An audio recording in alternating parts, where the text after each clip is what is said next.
Hey folks, welcome back to my channel Humanities Gateway. So today we are going to discuss the second part of our chapter, the Cold War era. Challenges to bipolarity is our topic of today, and yeah, let's get into the video.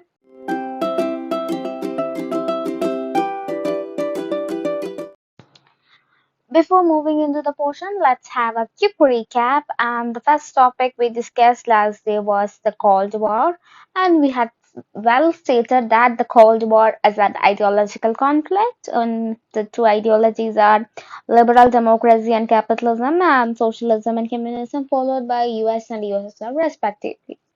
So yeah, in this recap session, I want you to remember that, as you know, capitalism is a form of economic system in which all properties are owned by private institutions, or it's a profit-oriented system. Whereas is a system in which all the properties, firms, whatever it is owned by government, and it is a welfare-oriented system. So that's our two economic systems.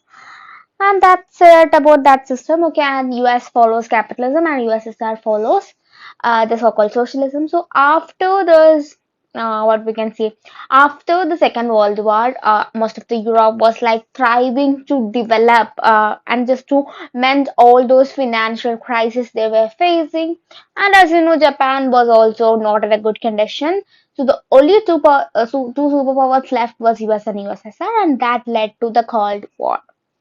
And here we have another very important topic, that is the logic of deterrence. That is, two powers, whatever it be, they have the capability, they have equal potential.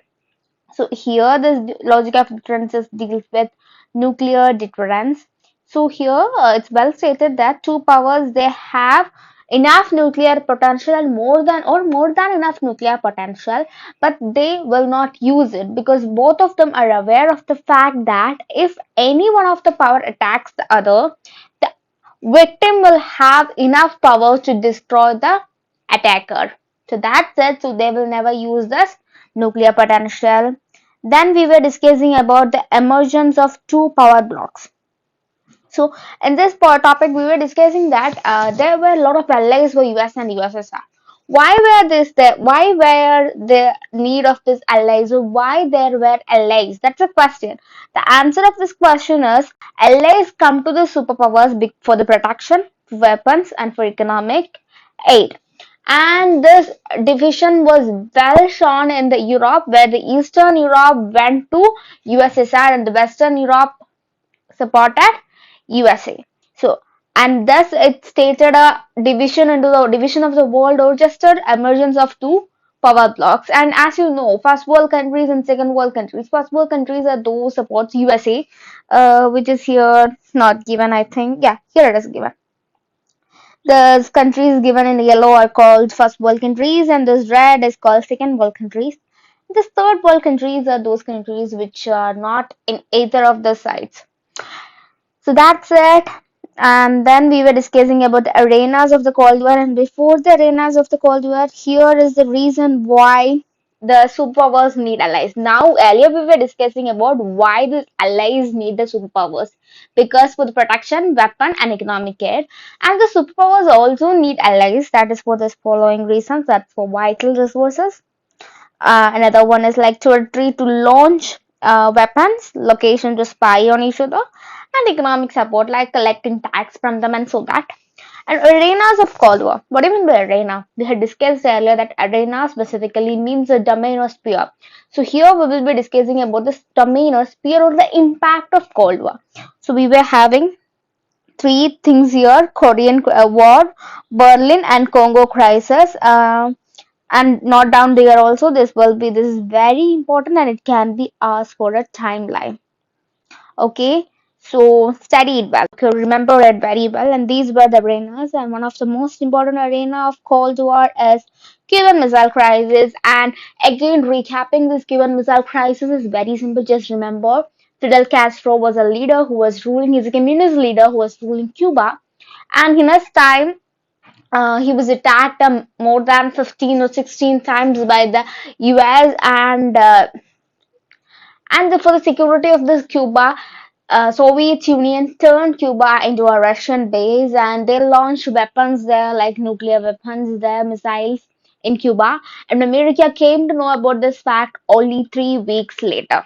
See the situation. So America was panicked, and US never wants to start a war or just make it a war because they were well aware of the consequences. Like Cuba was an island nation in the US coast. It's stated here, okay? Like it's Cuba. It's a small island nation off the coast of United States, and US was well aware that Soviet Union is a in a place where the attack is very close. Like Soviet Union has a place where they can attack USA very closely.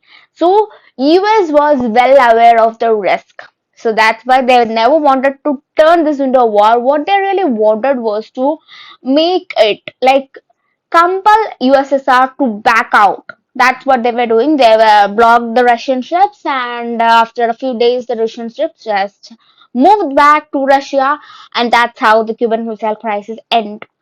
Well, that was the end of the Cuban Missile Crisis. But what this crisis really was is during this period when America came to know that these missiles are in Cuba, a war was really imminent. Just imagine. It's a very crucial situation, and the entire world expected a hot war. So that's really called as the Cuban Missile Crisis. Fortunately, it doesn't turn into a hot war. So yeah, here we are at the core topic, challenge to bipolarity, or we can call it NAM, non-alignment movement.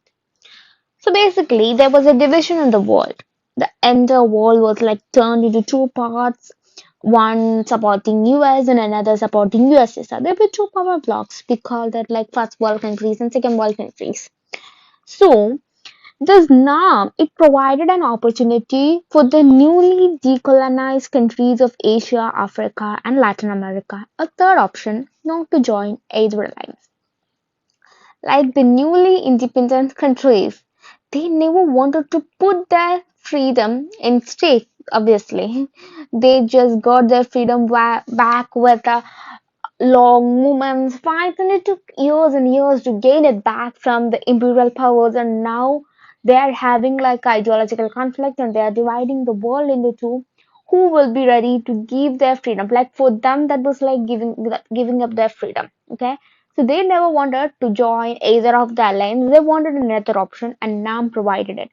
NAM is basically non-alignment movement. It's simple, not joining either of the lines. It can be well defined as NAM is a movement in which the newly decolonized countries of Asia, Africa, and Latin America neither joined, US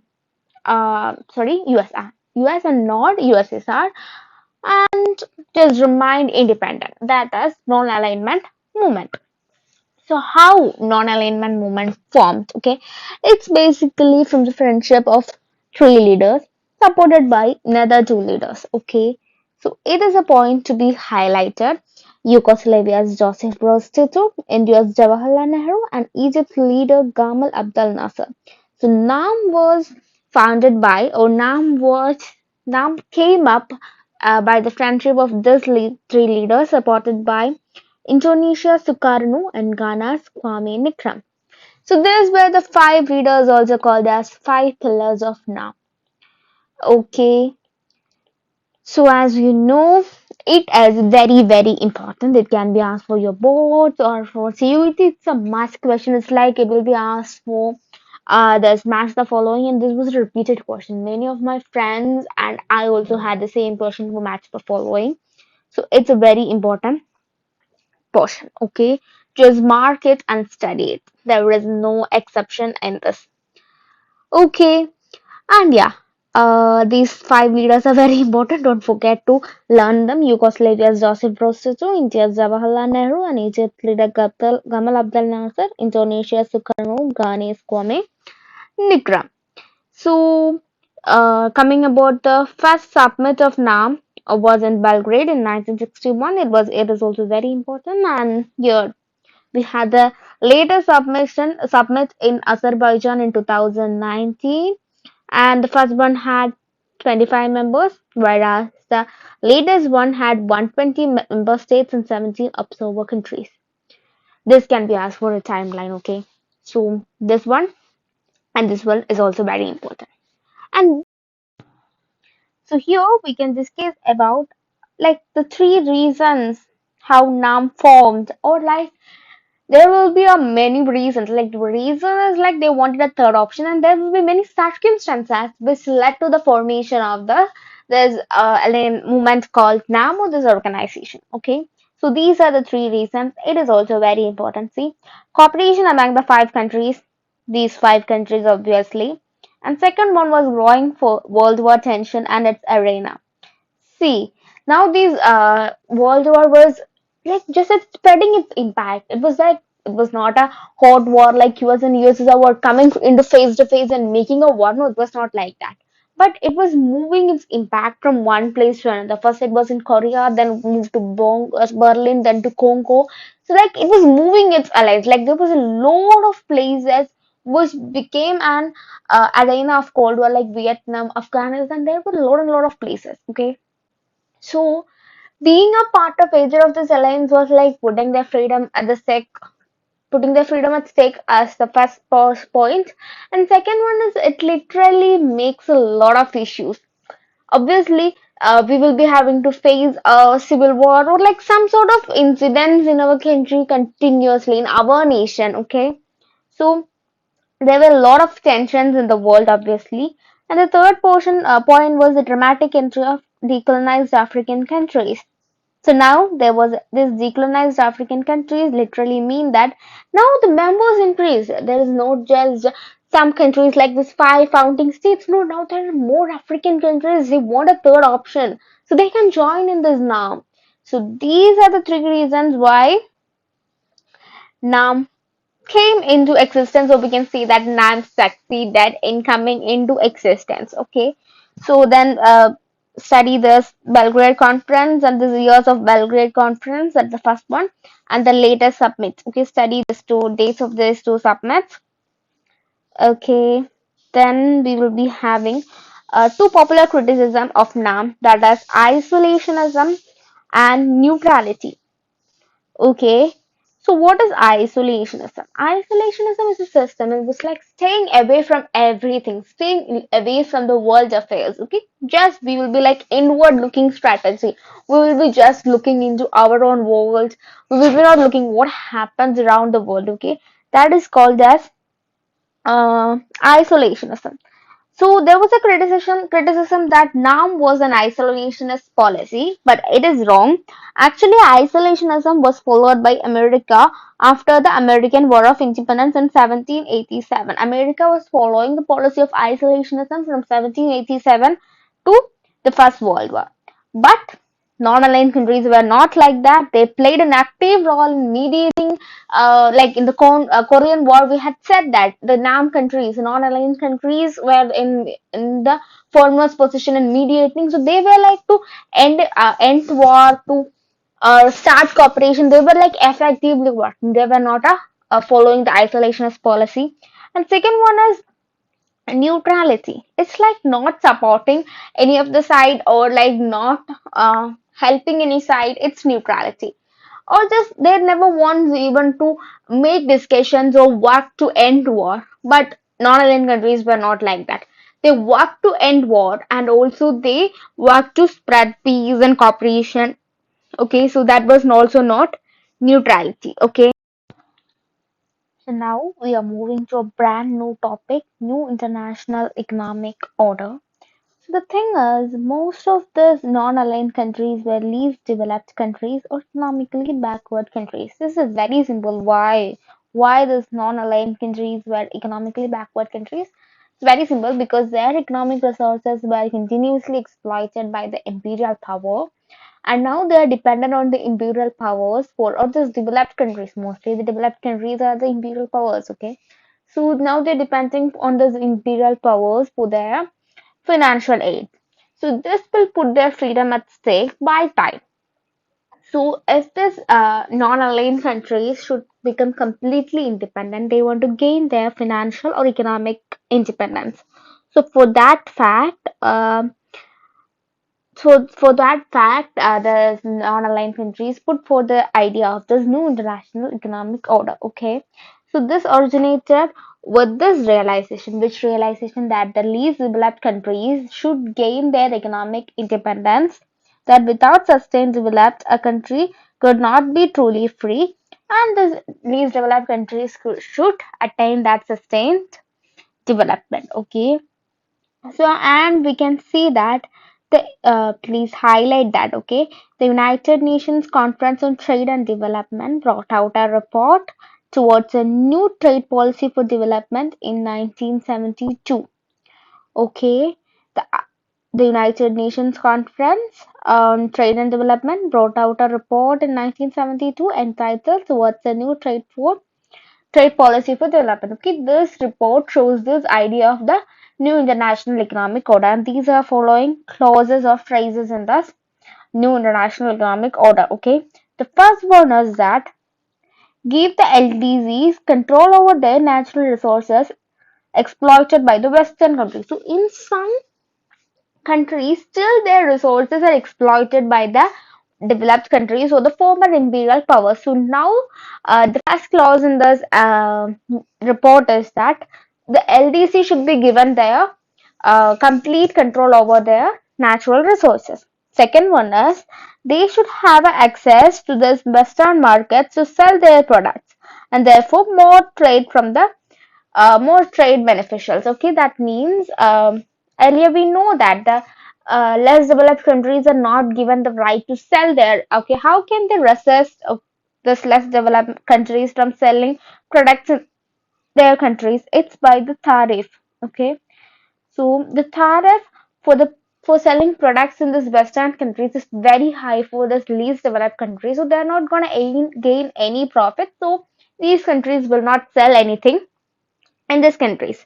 Okay, but this report says that the Western market should allow these LDCs to sell their products, and they should. The third one says that reduce the cost of technologies from the Western countries. So these technologies can be accessible for every countries, whether it be least developed, whether it's developing or developed. Okay, and the last one is provide the LDCs with a greater role in international economic institution. These are the four clauses or phrases in this report, and that is very, very important. Okay.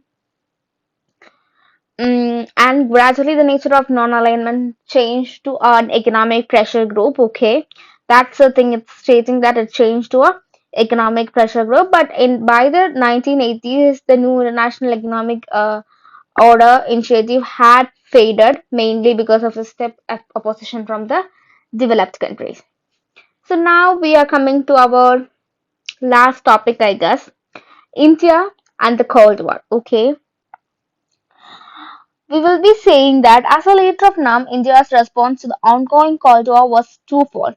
At one fold, it took particular care in staying away from the two alliances. Second, it raised its voice against the newly decolonized countries becoming parts of this alliances. So, twofold motive of India. First one is staying away from the alliance. Basically, India had its own reasons to stay away from these alliances. And second one was to voice against the new countries joining this alliance. Okay. See, a newly independent country joining such an alliance of either of US or USSR was not a good idea, because obviously when we join this alliance, it's like we are losing our own freedom.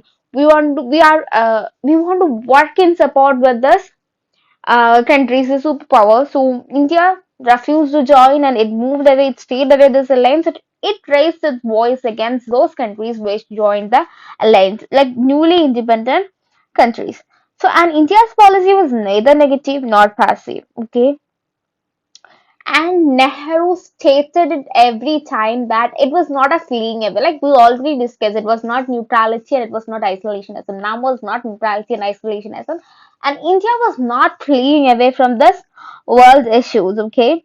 India tried to reduce the differences between these alliances. So this section is like not that important, but it would be great if you read it. Like you can see here, it tried to reduce the differences, and also, India worked greatly in the Korean War in early 1950s. Okay, so like this in this throughout this Cold War, India was not fleeing away. India was actively participating in reducing these differences and also escalating. Like now, if you are not doing anything, means this Cold War will turn into a hot war. So India was working hard to not make this into a hot war. Okay, and here it is stated that it is India chose to involve other members of non-aligned group in this mission, and during Cold War, India repeatedly tried to activate those regional and international organizations which were not a part of alliances led by US and USSR. Okay, and we can see that a non-aligned posture also served India's interests very directly in at least two ways. Okay, see how non-alignment helped India. That's the point, okay? How non-alignment helped India. The first one is like non-alignment allowed India to take international decisions and stances that served its interests rather than the interests of superpowers. What does this mean? What does this mean? It's very simple. Like India can take its own decision, and like when we are joining any alliance, that means, for example, very example, okay. So, if you are in schools, we have this house competition, house-wise competition. We'll be having blue house, red house, green house, and yellow house. So, if you are in a house, yeah, we are in any of this house, then this house will be having a particular agenda, and we are meant to follow that agenda. If either the way we have another we want to follow any of the other agendas, okay.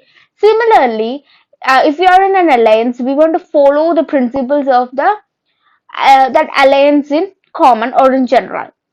But India staying away from this both these alliances, it can have its own stand in international issues. For example, very example, just let me give a very simple example. Okay, so let's say that if someone is like a world issue is occurring, so just we can speak about nuclear crisis. Okay, Japan. Okay, America had put a nuclear bomb in Hiroshima and Nagasaki, and that was well debated. Okay, so let us assume that America is supporting its action, and whereas USSR is not supporting America's action. No, USSR is not like that. USSR never stated that it doesn't support America's nuclear action in Japan because during the Second World War they were in one team. Okay, so just assume that USSR does that. So the all the countries following USSR are supposed to do that, and all the countries following US are supposed to support USA for dropping this nuclear weapon, even though they were against the action. Okay, so that's why joining an alliance compels us to follow the decisions, the views of the that particular country. So India staying away from these alliances was like had a chance to express its own wish, like express its own stance in international issues. Secondly, India was often able to balance one superpower against the other. That means it never was like to USA or two to USSR. Okay, it balanced the superpowers. Okay, and the criticism for India's policy of non-alignment are given this. First one is it says that it was unprincipled. Because in the name of pursuing its national interests, India said often refused to take a firm stand on crucial international issues. Okay, so even there were situations when India responded to some issues, whereas they stayed away or just kept silent in some other issues. And the second one was it suggested that India was inconsistent, and it also signed the Treaty of Friendship in August 1971. Highlight it, okay? Treaty of Friendship in August 1971 with USSR for 20 years, okay? So people said that even saying non-alignment, non-aligned with any of these alliances, India signed such a treaty that shows how inconsistent it was. But there was a reason to sign this treaty, okay? See, there was a reason for this. What was this reason? Because India was facing the Bangladesh war in 1971 and it needed a military support, okay? That's why India signed this treaty with Russia because USSR gave it its military aid. This Bangladesh crisis, okay? So that's about this chapter. We will be just revising this chapter. Once again, I will be just revising. See, we have discussed what is Cold War. It was just an ideological conflict between US and USSR, two superpowers. Then we will be stating for the nuclear deterrence. It's very important. Like it is the fact. two superpowers have the potential to distract each other, but they never do that because if even one of the superpower distract another one, the victim will have enough power to attack the attacker. Okay, that is the theory of nuclear deterrence, and this emergence of two power blocks. The entire world was divided into two, and this division was well shown in European countries and the arenas of Cold War. The main arenas are Korea, Bo Berlin and Congo. Usually I just say that it's Bongo. Okay? It's like Berlin and Congo. And Cuban Missile Crisis. And it's a very important topic like Cuban Missile Crisis. Okay. And then we discussed about NAM, New International Economic Order, and India and Cold War. These were the topics in this chapter, and we will be discussing about the leaders, like the five leaders of NAM, and the timeline, and also about the section like the arm control treaties in our next video after our second chapter. Okay, we will be doing that session also. So that's about my today's video. Guys, do share this video, like my video, and also subscribe my channel. You will be getting our latest content like CVG 2023 is gonna happen very soon. So I will be giving you enough support in your classes, and also by very soon we are gonna start the MCQ oriented classes also, so that you can have a clear idea about your CUET examinations, like how to appear and all those stuff. So okay, just stay tuned with my channel, do share, subscribe, and like my videos, and that's it.